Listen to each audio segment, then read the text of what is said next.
I just biggity bought a new car, and here's why. What's good, everybody? It's Vaughn, and this is where you get the knowledge that you don't get in college. So go ahead and scroll into the description, click the link next to WeBull, and collect your 12 free stocks. I've told a few people this story already, but now I'm about to go in detail because I'm getting a bit more comfortable with the camera and I actually like the audience that I'm attracting. So I feel comfortable with sharing a little bit more information with you guys. And if you can hear the dogs barking in the background, it's because the place is still under construction. There's no front door on the building. So anything that's going on outside could be heard on the inside.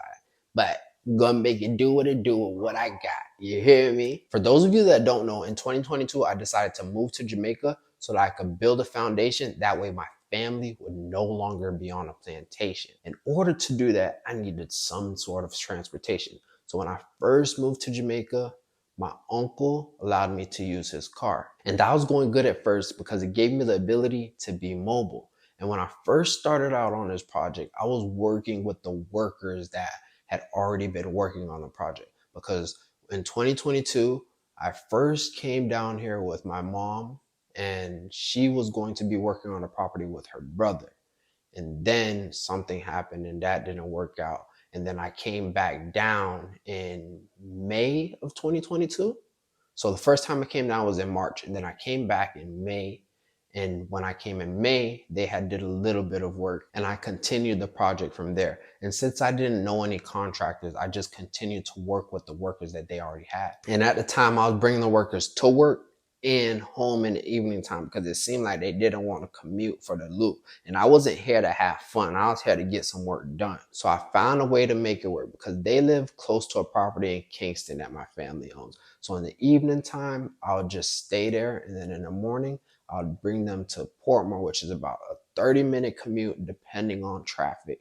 And then they'll work, and I'll bring them back home in the evening time. And by doing that, I was able to get them to show up to work more consistently. Because if I was to depend on them to show up to work on time, then the stories would never end. If you're dealing with a Jamaican, they're going to have a story for everything that they do wrong. It's always a different excuse. So for the first few months, everything was going fine because I found a routine and it was working. We're making progress on the property. And then I realized whenever you're trying to do greater, you're always going to find a hater. It seemed as though my uncle saw how much progress I was making on the project and he started to get jealous. And that threw me off because I was thinking that if you saw your nephew doing great, you would have no reason to hate, because if you knew better, it would motivate you to do better. But apparently, not everyone thinks the way that I do, because as they say, common sense is not so common. And I'm starting to realize that the only common denominator is a hater. But if you leverage their attention and don't think too much about what they mention, then just wait till later. You'll be doing a lot greater. When he saw that I was making progress, he started to switch up. He was saying that I damaged his car and he wanted me to return it. Mind you, there was a little eeny, meeny, teeny, weeny dent on his car, and I don't even know how it got there. I don't even know if it was for me. It could have been like a rock on the road. If you ever drove in Jamaica, then you know that the roads are rough. So he asked me when I'm going to fix the dent in the car, and I told him I'll take care of it. And then he started talking crazy. And if you know me, you ain't gonna talk to me any kind of way. I don't go out of my way to disrespect anybody. And I just hope that you'll give me the same respect that I give you. Because if you don't, I'm gonna make sure that you won't do it again, my friend. So it got to a point where I just started ignoring him. But he kept calling my phone for like weeks and weeks and weeks. Then one day, I just answered it.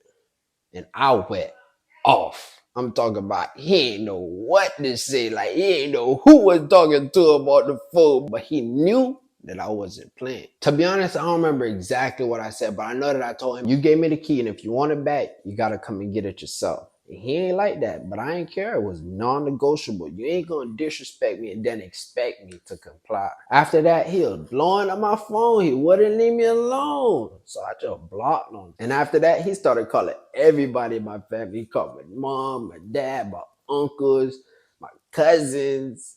And the crazy thing is, all of them was on my side except for my dad. Because my dad ain't know who he was dealing with. The other ones knew exactly who he was. My dad was believing all the BS that he was telling them. But this all started to happen at the perfect time because the guys that were working on the property at first were guys that he recommended. And I started to realize that they were trying to get over on me. So I stopped working with them and I wasn't going to the property in Kingston anymore. And I was still getting work done on the house. And at this point, we had gotten to the roof and I was using a different set of contractors for that part of the project. So there wasn't any need for me to be in Kingston anymore. But I didn't realize that people could be this petty because I told him that he gave me the key. So if he wants the key, all he has to do is come and get it. So he came down unexpectedly like it was some secret. But when he came, I wasn't here. I was at my dad's house. And that's like another 30 minutes away in a different direction.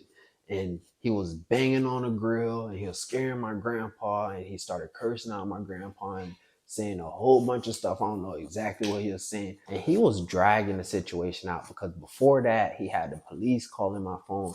One thing about Jamaicans, they gonna be dramatic. So later on that week, I went over on that side of the town. I parked the car up, dropped the key off to my aunt, and I just came back home. And while all of this was going on, I had already been looking into purchasing a car from Japan. But my mom ended up telling me not to do that because she had a friend that was selling his cars. And when she came down, we were going to go see him and take a look at the cars. So I waited and I didn't have a car for about a month, but I was still getting a little bit of work done on the property here and there. And then in September of 2022, my mom was here for my 28th birthday. And we went over to our friend's house to go take a look at the car. And he threw a little party for me. It was a nice little vibe. So we sorted the situation out and finalized the deal. So my first Jamaican car is German. Bought an Audi A4. And to be honest, looking back at it, I'm glad I had this experience, but I could have made a better decision at this point in my life because I'm currently in the construction phase and Audis are not construction cars. They're the completion car. After you complete the project and the project is stabilizing, generating revenue, then you get the Audi. Not before that, because since I'm in a construction phase, there's been times where I've been carrying material in the car because I got to do what I got to do. But hindsight is 2020. But the car is definitely a chick magnet. Not saying that I ain't getting no attention before the car, but with the car, let's just say she gonna get naughty in the Audi, even if she ain't just shoddy. My main reason for purchasing a car is because I got a good deal. It's valued more than what I bought it for. So if I were to sell it today, I would make a profit, but that's only if I calculate the amount that I purchased the car for. If I also include the cost to maintain the car over the duration of the time that I've had it, then I'm taking a loss. But now you know exactly why I bought my first car in Jamaica. If you have any questions, go ahead and leave them in the comments below. If you like this video, go ahead and give me a thumbs up. And don't forget to subscribe and click the bell so that you're notified every time I make a new post.